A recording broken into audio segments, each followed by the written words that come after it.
Hello അസ്സാമു അലൈക്കും, welcome to ഷാസി treats. ഇന്നത്തെ നമ്മളെ റെസിപ്പി എന്ന് പറയുന്നത് അടിപൊളി ടേസ്റ്റുള്ള കിണ്ണത്തപ്പാണ്.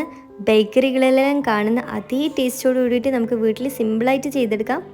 പക്ഷെ കുറച്ച് ടൈം വേണം ഇത് ചെയ്തെടുക്കാൻ വേണ്ടിയിട്ട്, അത്രയേ ഉള്ളൂ. അപ്പോൾ നല്ല രുചിയായിട്ട് നമുക്ക് ചെയ്തെടുക്കാം. അപ്പോൾ നിങ്ങൾ വീട്ടിൽ ഒരു തവണയെങ്കിലും ഇതെന്തായാലും ഒന്ന് ട്രൈ ചെയ്ത് നോക്കാം. വീഡിയോ ഫുള്ളായിട്ട് കാണാൻ ആദ്യം തന്നെ ഇതിന് വേണ്ട മധുരം നമുക്ക് തയ്യാറാക്കിയിട്ടെടുക്കാം. അതിന് വേണ്ടിയിട്ട് 350 ഗ്രാം അളവിൽ വെള്ളം, ശർക്കരയില്ലേ, അത് ഒന്ന് ഉരുക്കിയെടുക്കുക. ഇതിലേക്ക് തന്നെ ഒരു 1/4 കപ്പ് അളവിൽ വെള്ളവും കൂടി ചേർത്തിട്ട് നന്നായിട്ട് വെള്ളം ഉരുകി വരുന്നവരെ ഒന്ന് തിളപ്പിച്ചിട്ടെടുക്കുക. അതിനുശേഷം ഒന്ന് അരിച്ച് മാറ്റി വെക്കുക. കാരണം ഈ വെള്ളത്തിൽ മണ്ണും പൊടിയൊക്കെ ഉണ്ടാവില്ല, അതുകൊണ്ട് എന്തായാലും ഒന്ന് അരിച്ച് മാറ്റിയെടുക്കുക. ഇനി ഇതിന് വേണ്ട പ്രധാനപ്പെട്ട ഇൻഗ്രീഡിയൻ്റ് ആണ് തേങ്ങാപ്പാൽ.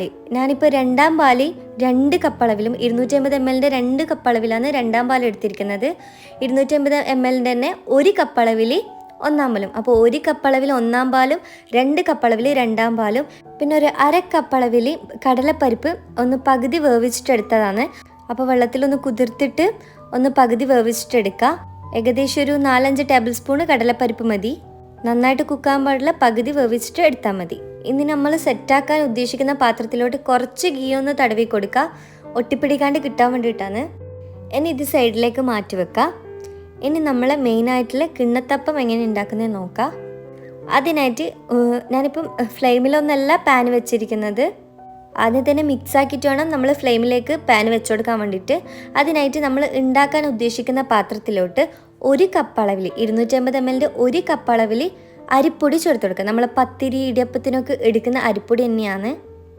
അതിട്ടിട്ട് അതിലേക്ക് രണ്ടാം പാൽ ഒഴിച്ചിട്ട് നന്നായിട്ട് കട്ടകളൊന്നും ഇല്ലാതെ മിക്സ് ആക്കിയിട്ടെടുക്കാം. പിന്നെ നിങ്ങൾക്ക് മെഷറിങ് കപ്പില്ലാന്ന് വിചാരിച്ചിട്ട് ഉണ്ടാക്കാണ്ടൊന്നും നിൽക്കേണ്ട. നിങ്ങൾ ഏത് ഗ്ലാസ്സിലാണോ അളന്നെടുക്കുന്നത് ആ സെയിം ഗ്ലാസ്സിൽ തന്നെ എല്ലാം ഒന്ന് അളന്നെടുത്താൽ മതി. അപ്പോൾ ഇതിലേക്ക് അരിപ്പൊടിയിലേക്ക് നമ്മൾ രണ്ടാം പാലും കൂടി ചേർത്തിട്ട് കട്ടകളൊന്നും ഇല്ലാതെ നന്നായിട്ട് മിക്സ് ആക്കിയിട്ട് എടുക്കുക.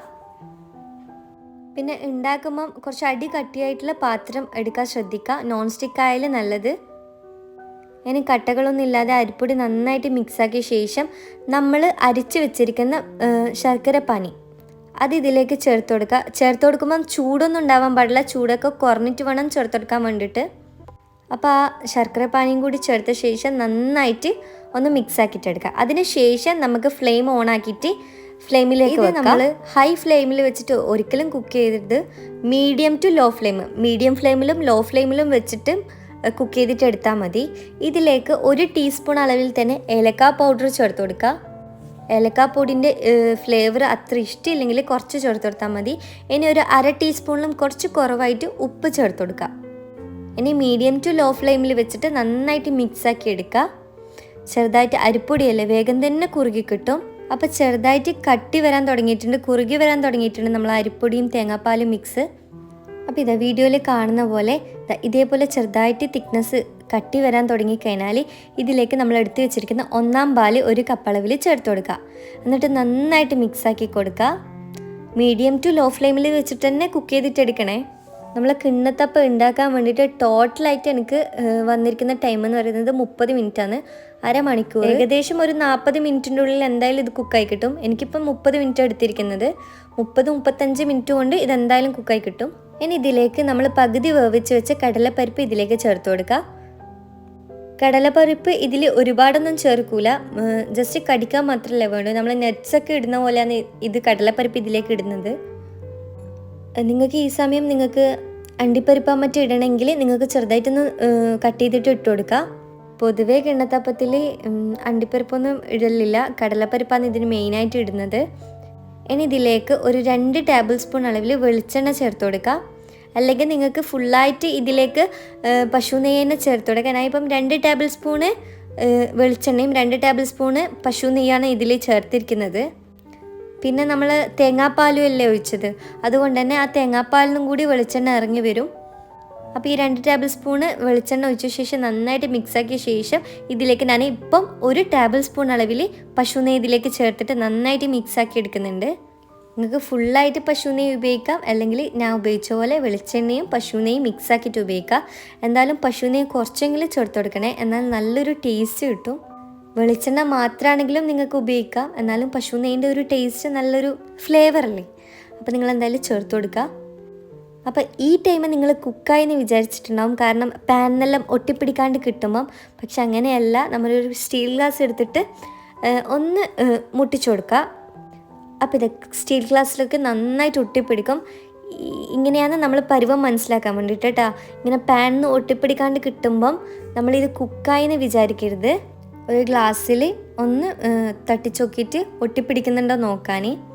എനിക്കിങ്ങനെ ആദ്യം ഒരു അബദ്ധം പറ്റിന്, പാനിന്ന് ഒട്ടിപ്പിടിക്കാണ്ട് വന്നപ്പം ഞാൻ സെറ്റാക്കാൻ വേണ്ടിയിട്ട് വെച്ചു, പക്ഷേ സെറ്റായിട്ടില്ല. ഇനി ഈ സമയം തന്നെ ഞാനൊരു പാൻ അടുപ്പത്തേക്ക് വെച്ചിട്ട് ഇതിലേക്ക് 1 ടേബിൾ സ്പൂൺ അളവിൽ പശു നെയ്യ് ചേർത്ത് കൊടുക്കുന്നുണ്ട്. ഞാൻ പറ്റില്ല, ഞാൻ 2 ടേബിൾ സ്പൂൺ അളവിൽ പശു നെയ്യും 2 ടേബിൾ സ്പൂൺ അളവിൽ വെളിച്ചെണ്ണയാണ് ചേർത്ത് കൊടുക്കുന്നത്. അതിലേക്ക് ഡയറക്റ്റ് 2 ടേബിൾ സ്പൂൺ അളവിൽ വെളിച്ചെണ്ണയും 1 ടേബിൾ സ്പൂൺ അളവിൽ നെയ്യും അതിലേക്ക് ചേർത്ത് കൊടുത്ത്. ഇനി 1 ടേബിൾ സ്പൂൺ അളവിൽ നെയ്യ് ഈ ഒരു പാനിലേക്ക് ഒഴിച്ചു കൊടുത്ത ശേഷം ഇതിലേക്ക് കുറച്ച് തേങ്ങാക്കൊത്ത് വറുത്തെടുക്കാൻ വേണ്ടിയിട്ടാണ് ഉപയോഗിച്ചത് ഈ നെയ്യ്. നിങ്ങൾ തേങ്ങാക്കൊത്ത് വറുത്തെടുക്കുന്നില്ലെങ്കിൽ നിങ്ങൾക്ക് ഡയറക്റ്റ് അതിലേക്ക് 1 ടേബിൾ സ്പൂണ് നെയ്യ് ചേർത്ത് കൊടുക്കുക. നിങ്ങൾക്ക് ഞാൻ പറഞ്ഞത് മനസ്സിലായില്ലേ? അപ്പോൾ തേങ്ങാക്കൊത്ത് ഉണ്ടെങ്കിൽ തേങ്ങാക്കൊത്ത് എന്തായാലും ചേർക്കാൻ നല്ല ടേസ്റ്റ് ആയിരിക്കും. തേങ്ങാക്കൊത്ത് ഇടണമെന്നൊരു നിർബന്ധമില്ല. അപ്പം നന്നായിട്ട് മിക്സാക്കി എടുക്കുമ്പം നമ്മളെ തേങ്ങാപ്പാലിൽ നിന്ന് വന്ന വെളിച്ചെണ്ണയും നമ്മൾ ഒഴിച്ച വെളിച്ചെണ്ണയും ഗീയും എല്ലാം കൂടിയിട്ട് നെയ്യ് നന്നായിട്ട് പുറത്തേക്ക് വരാൻ തുടങ്ങിയിട്ടുണ്ട്. ഇതിപ്പോൾ നന്നായിട്ട് കുക്കായി വന്നിട്ടുണ്ട്. പാനിൽ നിന്ന് ഇതേപോലെ വിട്ട് ഉരുണ്ട് വരാൻ തുടങ്ങിയിട്ടുണ്ട്. ഈ സമയം ഒന്ന് ഗ്ലാസ് തട്ടിച്ച് നോക്കുമ്പോൾ ഗ്ലാസ്സിലൊന്ന് ഒട്ടും ഒട്ടിപ്പിടിക്കാണ്ട് നന്നായിട്ട് കിട്ടുന്നുണ്ട്. നന്നായിട്ട് പ്രസ്സാക്കിയിട്ടൊന്ന് ഗ്ലാസ് മുട്ടിച്ചു കൊടുക്കുക. ഈ സമയം നമുക്ക് ഫ്ലെയിം ഓഫ് ചെയ്തിട്ട് നമ്മൾ സെറ്റാക്കാൻ വെച്ച പാത്രത്തിലോട്ട് ഇത് തട്ടിയിട്ട് ഒരു സ്പൂണോ അല്ലെങ്കിൽ സ്റ്റീൽ ഗ്ലാസ്സോ വെച്ചിട്ട് നന്നായിട്ട് പ്രസ്സാക്കിയിട്ട് ലെവൽ ചെയ്ത് കൊടുക്കുക. കുറച്ച് കുഴിയുള്ള പാത്രം എടുത്തിനെങ്കിൽ നിങ്ങൾക്ക് കുറച്ചും കൂടി നല്ല തിക്നെസ്സിൽ കിട്ടും. ഞാനിപ്പം ചെറിയൊരു കുഴിയുള്ള പാത്രം എടുത്തിരിക്കുന്നത്, അതുകൊണ്ട് തന്നെ നമ്മൾ ആ പാത്രത്തിൻ്റെ ഷേപ്പിലാണ് ഇത് തട്ടിക്കൊടുക്കുമ്പോൾ വരാൻ. അപ്പോൾ നിങ്ങൾ ഏത് പാത്രമാണോ എടുക്കാൻ ഉദ്ദേശിക്കുന്നത് അതിൽ ഇട്ടിട്ട് നന്നായിട്ട് പ്രസ്സാക്കിയിട്ട് ലെവൽ ചെയ്ത് കൊടുക്കുക. ഇപ്പം ഇതിൽ നിന്ന് ഇത്രയും നെയ്യ് എക്സ്ട്രാ വന്നിട്ടുണ്ട്. ഇത് നമുക്ക് ഒന്ന് മാറ്റാം, ഒരു പാത്രത്തിലേക്ക് ഒഴിച്ചു കൊടുക്കുക. ഞാൻ ഇപ്പം നെയ്യൊക്കെ മാറ്റി വെച്ചിന്. ഇനി ഇത് നമുക്ക് ഒരു 2 മണിക്കൂർ ഒന്ന് അടച്ച് വെച്ചിട്ട് ഒന്ന് നന്നായിട്ട് ചൂടാറി സെറ്റാകാൻ വേണ്ടിയിട്ട് വെയിറ്റ് ചെയ്യുക. ഇതിപ്പോൾ ഞാൻ 2 മണിക്കൂറിന് ശേഷം എടുത്തിരിക്കുന്നത്. നന്നായിട്ട് സെറ്റായി കിട്ടിയിട്ടുണ്ട്. നമുക്കിതൊന്ന് ഡിമോൾഡ് ചെയ്തിട്ട് എടുക്കാം. അപ്പോൾ പാത്രത്തിലേക്കൊന്ന് തട്ടിക്കൊടുത്താൽ തന്നെ ഒന്ന് ഇളകി കിട്ടും. കാരണം അത്രയും നമ്മൾ അലുവെല്ലാം പോലെയാണ് കേട്ടോ. വേഗം തന്നെ ഇളക്കി കിട്ടും. നിങ്ങൾ ഇതുവരെ ഇങ്ങനത്തെ കിണ്ണത്തപ്പം കഴിച്ചിട്ടില്ലെങ്കിൽ എന്തായാലും ഒന്ന് ഉണ്ടാക്കി നോക്കാം. നമ്മളെ നാട്ടിലുള്ള ബേക്കറികളിൽ സ്ഥിരമായിട്ട് ഉണ്ടാകുന്ന ഒരു ഐറ്റമാണിത്. അപ്പം നല്ല സോഫ്റ്റ് ആയിട്ടുള്ള കിണ്ണത്തപ്പാണ്. ആ ബേക്കറികളിലൊക്കെ സെയിം ടേസ്റ്റും ഇതിന് വരുന്നുണ്ട്. നല്ല സോഫ്റ്റ് ആയിട്ടുള്ള നല്ല അടിപൊളി കിണ്ണത്തപ്പാണ്. അപ്പോൾ വീട്ടിൽ ഇതുവരെ ട്രൈ ചെയ്ത് നോക്കാത്തവരാണെങ്കിൽ ഈ റെസിപ്പി ഫോളോ ചെയ്തിട്ട് എന്തായാലും നിങ്ങൾ ട്രൈ ചെയ്ത് നോക്കുക. ട്രൈ ചെയ്ത് നോക്കിയിട്ട് ഫീഡ്ബാക്ക് അറിയിക്കുക. അപ്പം എൻ്റെ റെസിപ്പി നിങ്ങൾക്ക് കണ്ടിട്ട് യൂസ്ഫുള്ളാണെന്ന് തോന്നുന്നെങ്കിൽ, ഇഷ്ടമായെങ്കിൽ, സബ്സ്ക്രൈബ് ചെയ്യാത്തവരാണെങ്കിൽ ഒന്ന് സബ്സ്ക്രൈബ് ചെയ്ത് സപ്പോർട്ട് ചെയ്യാനും, പിന്നെ ഈ വീഡിയോ ഇഷ്ടമായെങ്കിൽ ലൈക്ക് ചെയ്യാനും നിങ്ങളെ ഫ്രണ്ട്സിനും ഫാമിലിക്കും ഒന്ന് ഷെയർ ചെയ്യാനും മറക്കല്ലേ. അപ്പോൾ ഇൻഷാ അല്ലാഹ് ഇനിയും പുതിയ റെസിപ്പി ആയിട്ട് വീണ്ടും വരാം. അസ്സലാമു അലൈക്കും.